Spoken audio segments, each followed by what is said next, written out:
The wedding was supposed to be the happiest day of her life. Instead, it became the moment Seren Vantrell's entire world shattered. She stood at the altar of the Grand Cathedral of Valdoria, dressed in silk and silver, her pulse racing with joy as she waited for the man she loved to speak her name. Alpha King Soren Drakevale, the most powerful wolf in the realm.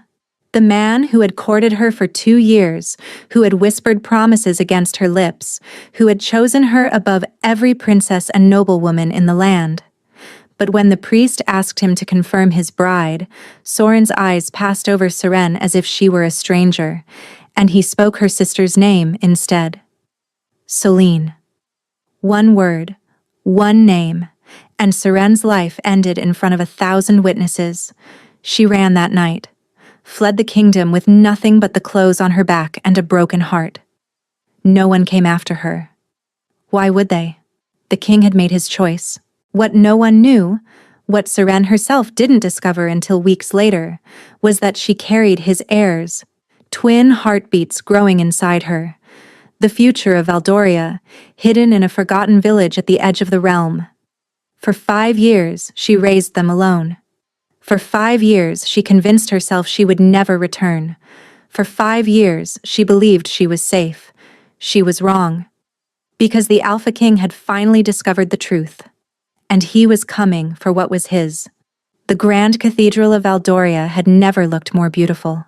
Thousands of candles floated in the air, suspended by ancient magic, their flames casting golden light across the vaulted ceilings. White roses cascaded from every pillar. The pews overflowed with nobility from every corner of the realm. And at the center of it all stood Seren Vantrell, her heart so full she thought it might burst. 2 years. 2 years of courtship, of stolen glances and whispered confessions. 2 years of falling so deeply in love with Soren Drakevale that she sometimes forgot to breathe when he looked at her. Today, she would become his queen. The music swelled as Soren appeared, magnificent in black and gold, his dark hair swept back from a face carved by the gods themselves.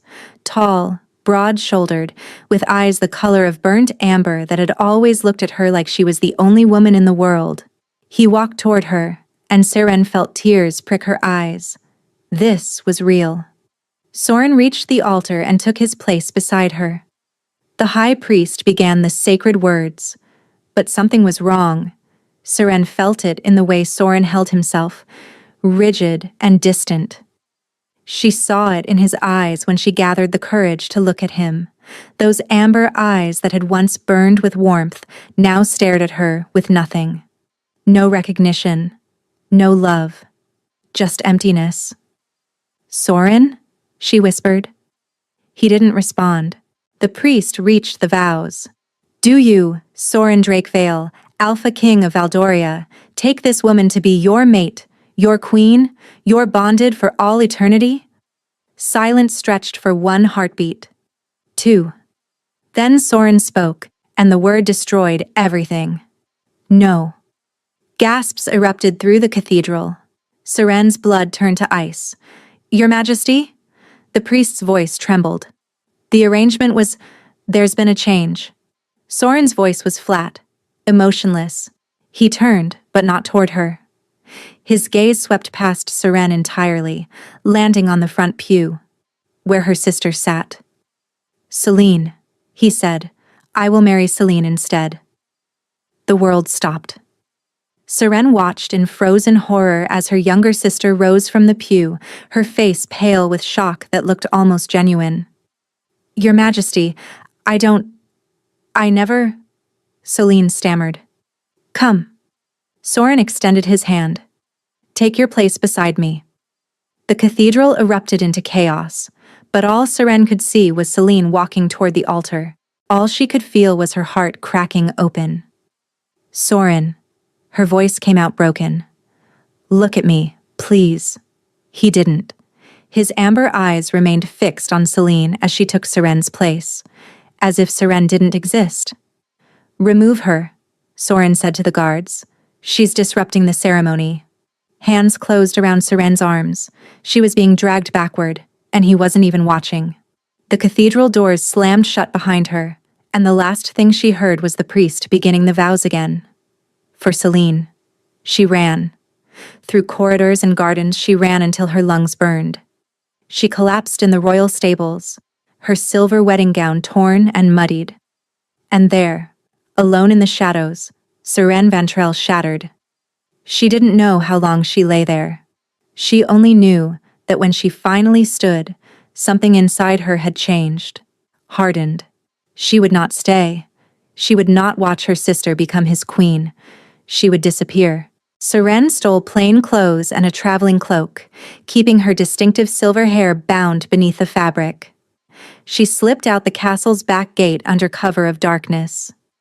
As she reached the edge of the Valdorian forest, her hand pressed unconsciously against her stomach. A strange warmth flickered there. She didn't know it yet. But she wasn't leaving alone. Seren walked for 3 days before she allowed herself to stop. She moved through the forest like a ghost, her silver hair always covered, another layer of disguise. Every step took her farther from Valdoria. Every mile was another barrier between herself and the man who had broken her. On the 4th morning, she reached a small village called Thornwick. It sat at the very edge of the realm, so far from the capital that news of the royal wedding likely wouldn't arrive for weeks. She found work at the local inn, scrubbing floors in exchange for a room barely larger than a closet. The innkeeper, a gruff woman named Betta, asked no questions. 2 weeks passed. Then 3. Seren fell into a rhythm of work and exhaustion. Then the sickness started. At first she thought it was the food. But when the nausea persisted, when her courses didn't come, Seren knew. She locked herself in her tiny room that night. Her hands trembled as she pressed them to her stomach, reaching inward with the faintest tendril of awareness, the shadow magic she had always been forbidden to use. 2 heartbeats? Not 1. 2. Seren's legs gave out beneath her. She slid down the wall, palm pressed to her stomach, as the truth crashed over her. She was pregnant with the Alpha King's children. Twins. The heirs of Valdoria, growing inside a woman he had publicly rejected. If anyone found out, the council would take them. They would rip her children from her arms and raise them in the palace, far from their shamed mother. No. The word rose fierce and absolute. She would raise these children herself. She would love them enough for 2 parents. And she would never return to Valdoria. "I'll protect you," she whispered. "Both of you. I swear it." The shadows in the corners shifted, responding to her vow. Her bound magic was stirring. The next morning, Seren asked Betta about more remote villages. "There's a place," Betta said quietly. 3 days past the Greyvale Mountains, village called Ashford. No one from the capital has ever heard of it. Seren left before sunrise, one hand on her stomach, the other clutching her small bag of coins. She didn't look back. And somewhere far behind her, in a castle of cold stone, the Alpha King woke from a dream he couldn't remember. A dream of silver hair and moonlit eyes. He told himself it was nothing. He was wrong. 5 years later, on a crisp autumn morning in Ashford, Seren woke to the sound of giggling. 2 small faces hovered inches from her own. 1 pair of amber eyes, bright with mischief. 1 pair of silver gray, sparkling with barely contained laughter. "She's awake," Emmerich announced with the authority of a boy who believed himself in charge of everything. "We've been waiting forever," Cosima added solemnly, though the gap-toothed smile ruined the effect. Seren groaned. "It's barely dawn." "You promised we could pick apples today." Emmerich tugged at her blanket. "You promised." She couldn't help the laugh that escaped her. She looked at her children, her chest swelling with overwhelming love. Emmerich was 5 now, tall for his age, with his father's dark hair and amber eyes.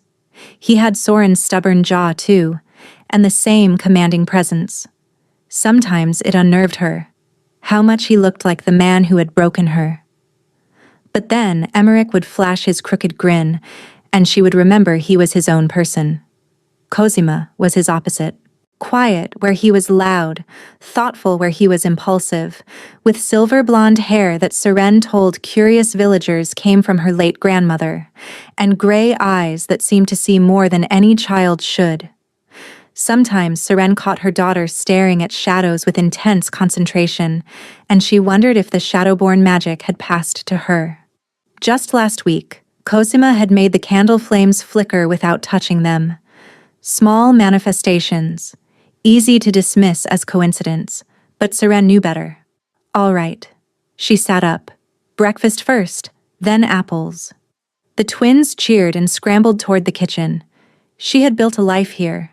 The cottage with its thatched roof, the garden of herbs and vegetables, the reputation as a healer that brought villagers to her door. Something good. Something real. But she had never stopped running. Not really. Every stranger made her pulse spike. Every mention of the king sent ice down her spine. She had changed her appearance, kept her hair dark with herbal dyes, let people assume the children's father had died. No one knew. No one could ever know. The orchard belonged to old Marek, who let the village children pick from his trees. The twins raced ahead, their laughter echoing in the crisp air. She was watching Emmerich climb a branch when she noticed the stranger. He stood at the edge of the orchard, half hidden by an ancient oak. Tall, cloaked in gray. His face shadowed by a hood, but something about his posture made Serene's blood run cold. He was watching the children. Serene's hand moved to the blade concealed beneath her apron. The shadow magic stirred, pressing against its bindings. The stranger turned his head.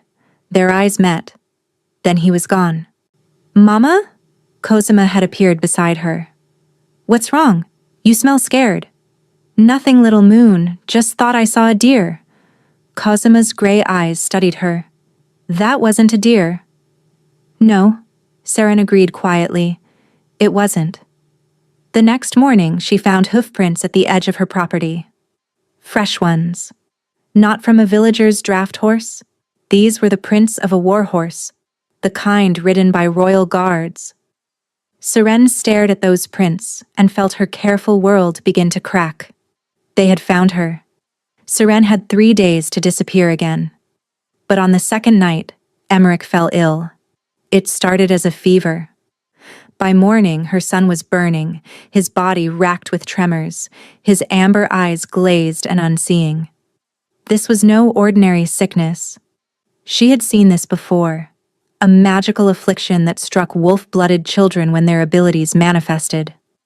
Without proper treatment, without rare medicines only available in major cities. Seren tried every remedy: feverfew, cold compresses. She even reached for her shadow magic, but it slid uselessly against whatever burned through her son's blood. By the third morning, Emmerich stopped recognizing her. There was only one place that could save him. One city with medicines rare enough to cure a wolf blood awakening gone wrong. Valdoria. Let her son die to protect her secret. Or return to the kingdom that had destroyed her. It wasn't a choice at all. She hired a cart, wrapped Emmerich in blankets, and placed Cosima beside him. Then she urged the horses toward Valdoria. The journey took 4 days. 4 days of barely sleeping, watching her son slip further away. Cosima held her brother's hand and whispered stories to him, her voice never wavering. They reached the capital on a gray morning. Seren found the healer's quarter near the merchant district. The first 3 healers shook their heads, too advanced, beyond their skill. The 4th healer, an ancient woman with milky eyes, studied Emmerich carefully. Her clouded gaze suggested she saw more than most, and cared less about court politics than coin. "Wolf blood awakening," she said, "royal bloodline, by the strength of it. Can you heal him? The medicine he needs exists only in the royal stores. Only the king can authorize its use. The palace, Sorin." She would have to face him, kneel before him, beg. An hour later, she stood at the palace gates with Emmerich in her arms and Cosima pressed to her side. "State your business," a guard demanded. My son is dying. He needs the wolf blood cure. The royal stores aren't for common folk. Please, he's just a child. Something flickered in the guard's expression. He looked at Emmerich, at the gray pallor of his skin. Then his gaze moved to the boy's face, and he went very still. Wait here. Minutes passed. Cosima shivered. Emmerich's breathing grew fainter. Then the doors opened, and Seren's heart stopped. Because standing in the entrance was the Alpha King himself, Soren Drakevale, the man who had destroyed her, the man who didn't know he was looking at his own children. His amber gaze swept over the scene, the bedraggled woman, the small girl, the unconscious boy. Then he looked at Emmerich's face, and Seren watched the color drain from the Alpha King's face as recognition crashed over him. Soren Drakevale had not felt fear in 5 years, but staring at a face that could have been his own childhood reflection, fear wrapped around his throat. The boy, dark hair, strong jaw, features he saw every time he looked in a mirror. His gaze snapped to the woman, and fear transformed into something that knocked the breath from his lungs. Seren. Her name left his mouth before he could stop it. A name that had haunted his dreams for 5 years. She looked different, thinner, harder. The softness burned away, replaced by sharp edges. But it was her, standing at his gates with a child who looked exactly like him. Your Majesty. Her voice was ice. My son needs the wolf blood cure. Your son. He looked at the boy again, then at the girl pressed against Serene's side. Silver blonde hair, gray eyes watching him with uncanny perception. Twins. She had twins. His twins. 5 years. 5 years she had been gone, raising his children. Alone. Bring them inside, now. Guards moved to obey, but Seren stepped back. I don't need your hospitality. I need the medicine. Give it to me, and I'll leave. Leave? Something dark rose in Soren's chest. His wolf, silent for so long, howled to life. You think I'm letting you leave with my children? They're not your children. You lost any claim to them the moment you chose my sister. The words struck like blades. Because she was right. He had done that. But he didn't remember. That was the horror he had lived with for 5 years. He remembered the wedding. He remembered standing at the altar. But everything after was fog and fragments. He had woken 3 days later, married to Celine with no memory of how. And Seren was gone. He had sent search parties for years, but somehow they always returned empty-handed. As if someone was controlling where they looked.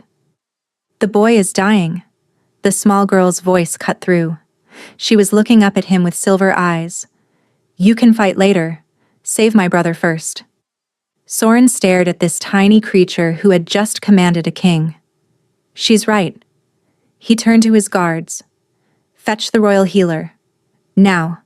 For a moment, Seren didn't move. Then the boy made a pained sound, and her resistance crumbled. Fine. But I'm not leaving his side. I wouldn't expect you to. They moved into the palace. Soren watched Seren lay the boy on the bed, brushing dark hair from his forehead with tenderness that made something ache in his chest. His name, Soren said quietly. What's his name? Emmerich. And the girl? Cosima. Beautiful names. Names she had chosen without him. The cure will take hours to work, the royal healer announced. The boy must remain here for at least a week. No. Seren was already shaking her head. Give me the medicine, we're not staying. Moving him could kill him.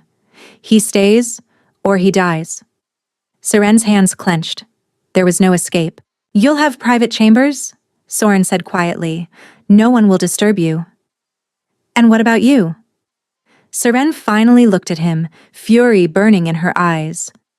Will you try to take them the moment my guard is down? I would never. Don't. The word cracked like a whip. Don't make promises. Not after you humiliated me and married my sister on our wedding day. Seren. His voice was raw. What happened that day? I don't remember it. I know how that sounds, but it's the truth. I've spent 5 years trying to understand. Convenient. You don't remember destroying my life. It's not an excuse. It's the truth. I don't care about your truth. She turned back to Emmerich.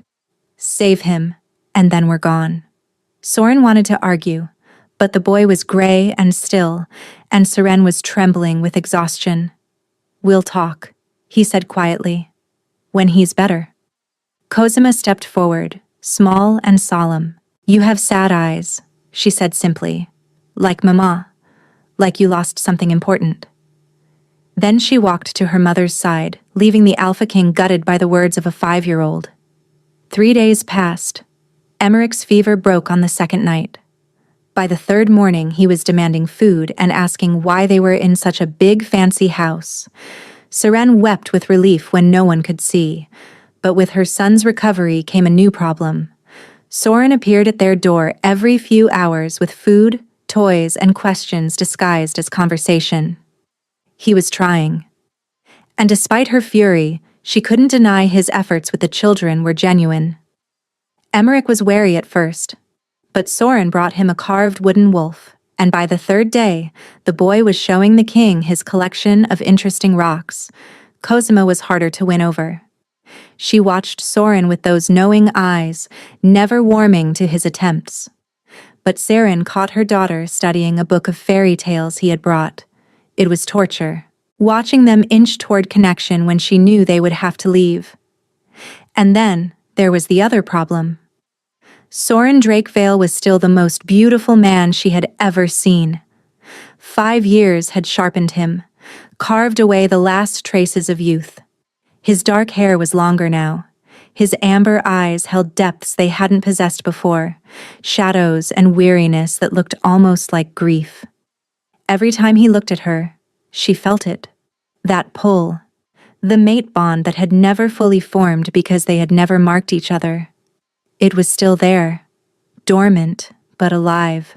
She hated it, hated him, hated the way her skin flushed when his hand accidentally brushed hers. On the 4th evening, after the children had fallen asleep, Seren slipped out onto the balcony. You're still beautiful. His voice came from the shadows. Soren stepped into the moonlight from the adjoining suite. Don't. She held up a hand. Whatever you're about to say, don't. I needed to see you, to talk without the children present. There's nothing to talk about. There's everything. He stepped closer. 5 years of wondering where you were. 5 years of a marriage that feels like sleepwalking. And now you're here, and I have children, and I don't understand any of it. You chose Celine. That's what there is to understand. I didn't choose her. The words burst out raw and anguished. Something happened that day. Something was done to me. I sent search parties for years. Someone was controlling where they looked, making sure they never found you. Seren's chest tightened. Who would do that? I don't know. But I swear to you, I never wanted anyone but you. He moved closer. She could smell him now. Cedar and rain and something wild that made her wolf keen. I'm not asking for sympathy, he continued. I'm asking for a chance. To know my children. To prove the man at that altar wasn't me. Prove it how? Unbreak what you broke? I would if I could. His voice cracked. God, Seren, I would give anything. The sincerity made something twist painfully in her chest. She didn't want to believe him. But looking at him now, seeing the hollowness in his face, her certainty wavered. Stay away from me, she whispered. I'll let you see the children. But you and I, there is no you and I. I can feel the bond between us. It never died. It never completed either. She forced herself to meet his eyes. You saw to that. The words struck home. She watched him flinch. I won't force anything, Soren said quietly. But I'm not going to stop trying. You're my mate, the mother of my children. I lost you once. I won't lose you again. Before she could respond, he cupped her face in his hands. His touch was electric. 5 years of suppressed longing surged through her veins. Tell me you feel nothing. Soren whispered. Look me in the eyes and tell me there's nothing left, and I'll walk away. She opened her mouth to lie, but the words wouldn't come. Because standing in the moonlight, with his hands on her face, she couldn't pretend anymore. She still loved him, and that terrified her more than anything. I can't do this, she breathed. I can't. She pulled away and fled inside, pressing her back against the balcony doors. The bond was waking up, and some things, once stirred, could not be silenced again. A week became 2. Emmerich's recovery required continued monitoring, and Seren found herself trapped with no clear escape. But somewhere along the way, the cage began feeling less like a prison. It started with small things. Soren teaching Emmerich to hold a wooden sword. Cosima discovering the palace library. The children laughing in a way Seren hadn't heard since Ashford. They were happy here. And Soren was different from the cold king who had rejected her. This Soren was gentle with the children, endlessly patient. He never pushed, simply showed up, day after day, offering pieces of himself. One evening, he did something that shattered her defenses completely. Emmerich had been struggling with nightmares since his illness. Seren heard him crying and rushed to his room, only to find Soren already there, holding their son against his chest, humming a lullaby in a voice rough with emotion. It's all right, Soren murmured. I've got you. Nothing will hurt you while I'm here. He didn't know Seren was watching. This wasn't performance. This was a father comforting his child. She slipped away before he could see her tears. The next evening, she found him waiting on the balcony again. But this time, she didn't tell him to leave. You're good with them, she said quietly. Better than I expected. They're easy to love. He turned to face her. Like their mother. Soren, I know you're not ready to forgive me. I don't expect you to. But I need you to know something. He took a breath. These past weeks, watching you with Emmerich and Cosima, seeing the life you built from nothing. You're the strongest person I've ever known, Seren. What you did, raising them alone, protecting them, it's extraordinary. The words broke something open in her chest. I was so angry, she whispered. For so long, anger was all I had. You had every right. But now, she looked at him, really looked, and saw the man she had fallen in love with years ago. Changed, yes, haunted, but still him. Now I don't know what I feel. Soren stepped closer, slowly, giving her time to retreat. She didn't. Then let me show you, he breathed. Let me remind you what we were, what we could still be. His mouth found hers. The kiss was everything she remembered and nothing she expected.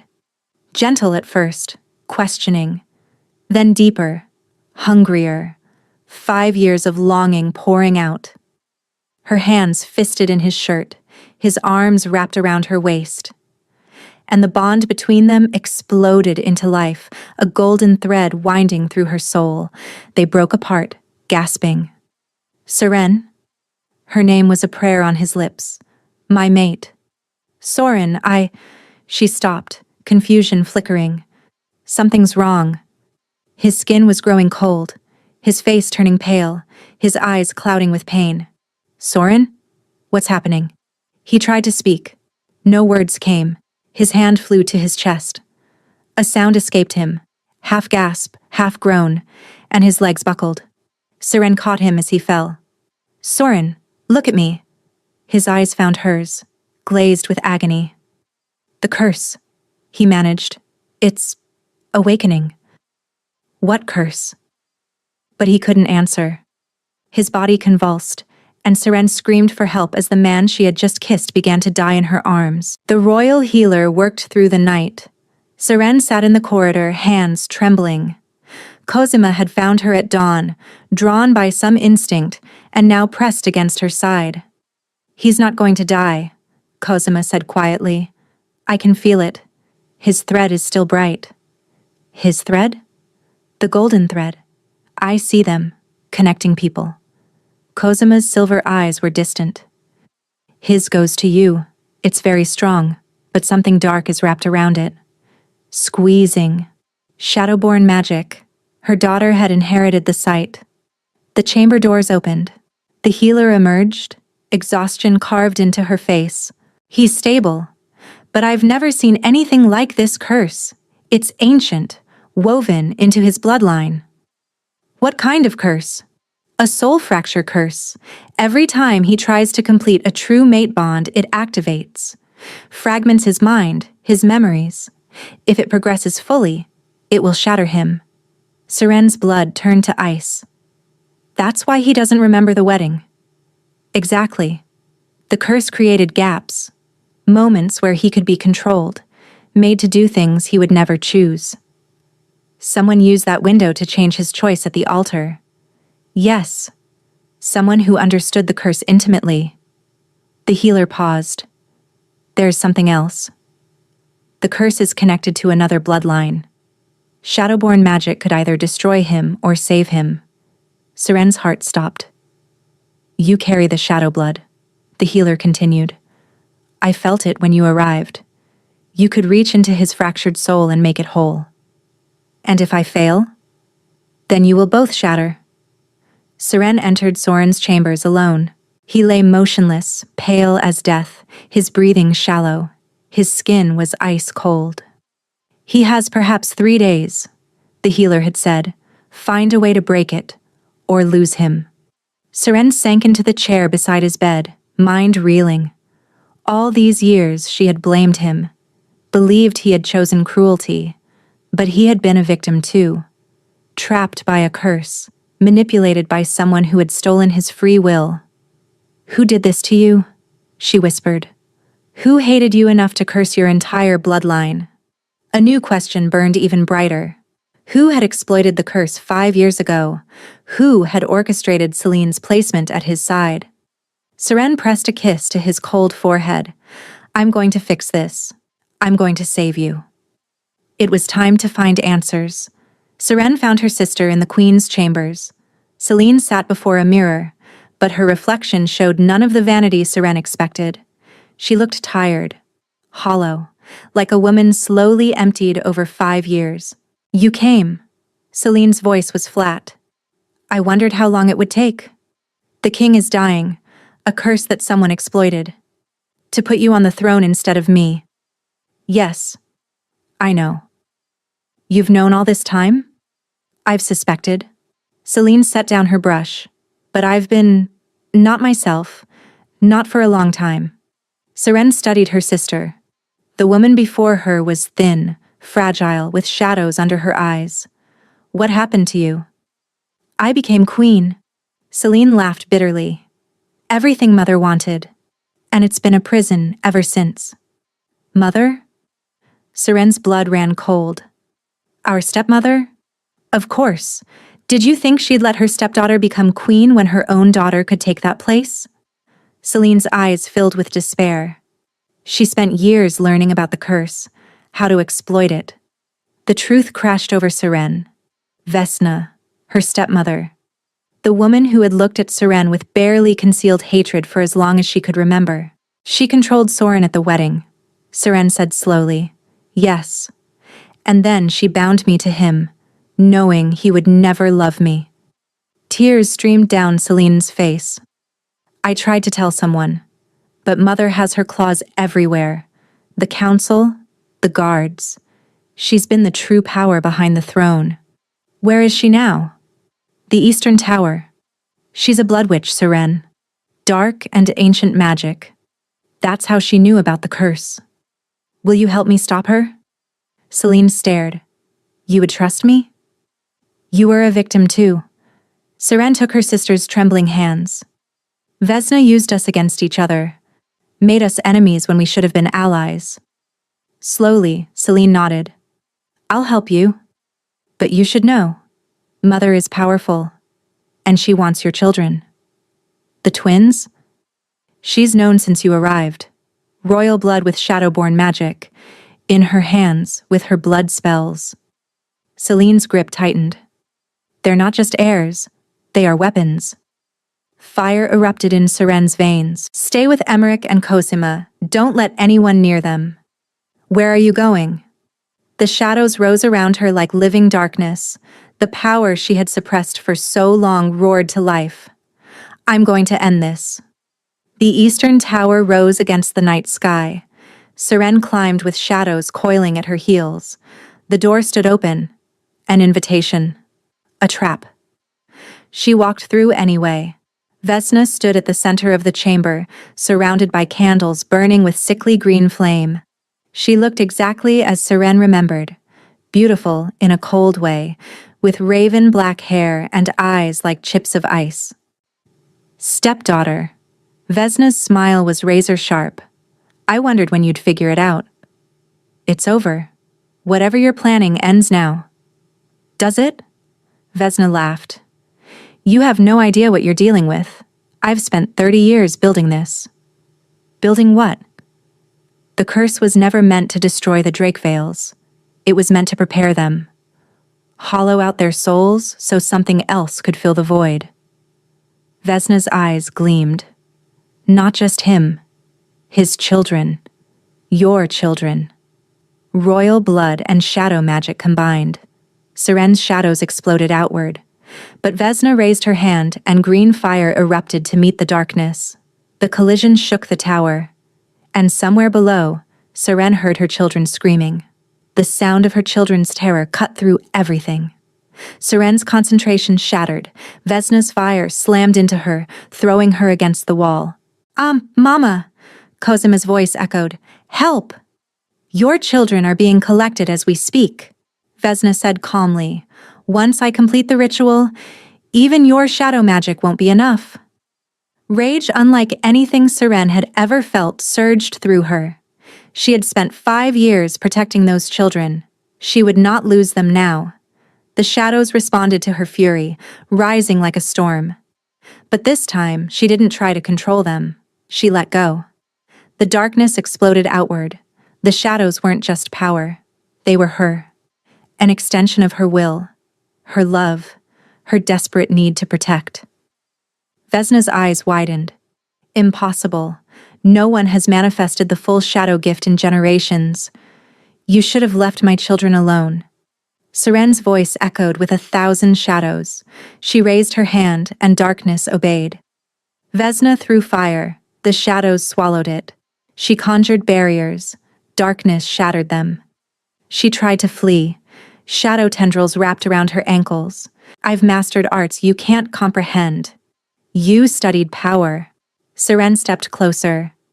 But you never understood love. She reached out, and shadows plunged into Vesna's chest. Not to kill. She found the blood magic Vesna had woven over decades, the tapestry of curses and bindings, and unraveled it. Vesna screamed as her magic was torn away, leaving nothing but an ordinary woman with extraordinary cruelty.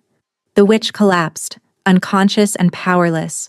Seren ran down the stairs and found her children in the courtyard, surrounded by Vesna's servants. But they weren't cowering.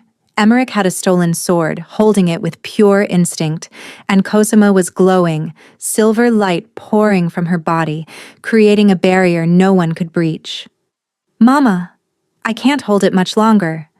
You don't have to. Seren's shadows swept through the courtyard, binding the servants in darkness. She pulled her children into her arms. It's okay, I've got you. Mama. Emmerich's voice was muffled. You were amazing. You were both amazing. Celine appeared with loyal guards. Take Vesna to the dungeons. She'll face trial. Then Seren remembered. Sorin. The curse was tied to Vesna's magic. Now that the witch was powerless, the binding should be weakened. She ran to the king's chambers, her children's hands gripping hers. Sorin lay pale and still, but as Seren reached for his hand, she felt something. A flicker. A warmth. The curse is breaking, but it needs Shadowborn magic to reach into his soul and make it whole. She climbed onto the bed, cradling his face. Emmerich, Cosima, hold my hands. Whatever happens, don't let go. Small fingers interlaced with hers. Seren closed her eyes and let the shadows in. She dove into his mind, into the shattered landscape of his soul. She found fragments scattered like broken glass, memory and identity torn apart. 5 years of confusion, a lifetime of suppressed love.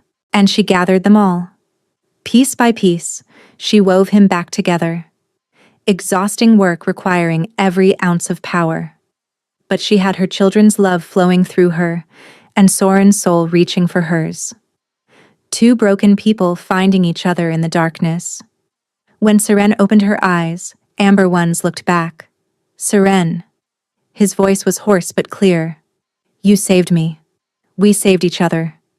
His gaze moved to the children. Wonder filled his face. Are those your children? Our children.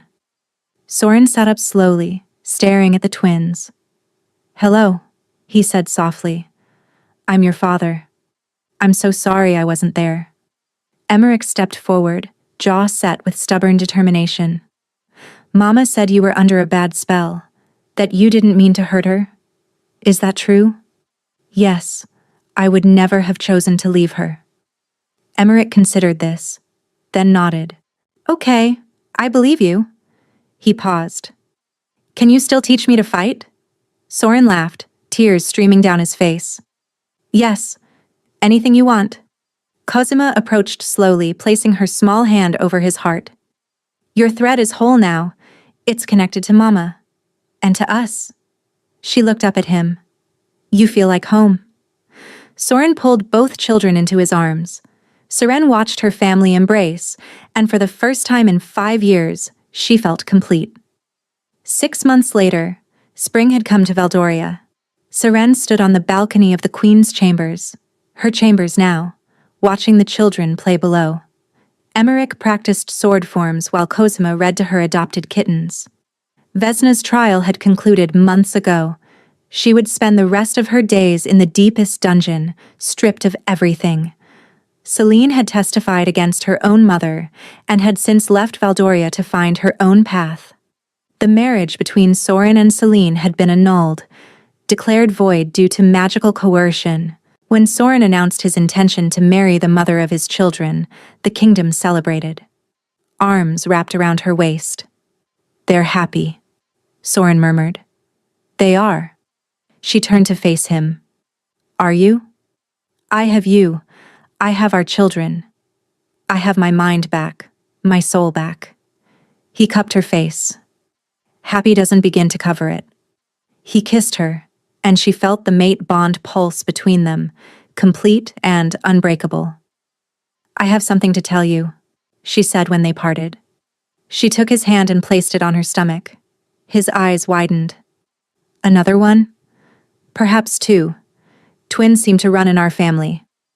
Soren dropped to his knees, pressing his forehead to her stomach, shoulders shaking. I don't deserve this. You deserve everything. We fought for it. He looked up, tears streaming freely, and smiled. I love you. I loved you before I knew what love was. I will love you until my last breath and beyond. I love you too. Always. Below, Emmerich's wooden sword clattered to the ground. Mama! Papa! Cosima says there's going to be babies. Seren and Soren looked at each other and laughed. Yes, Soren called. It's true. Emmerich whooped with joy. Cosima smiled that knowing smile.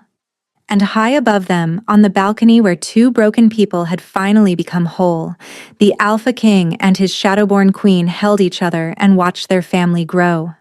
This wasn't an ending at all. It was everything they had ever been waiting for.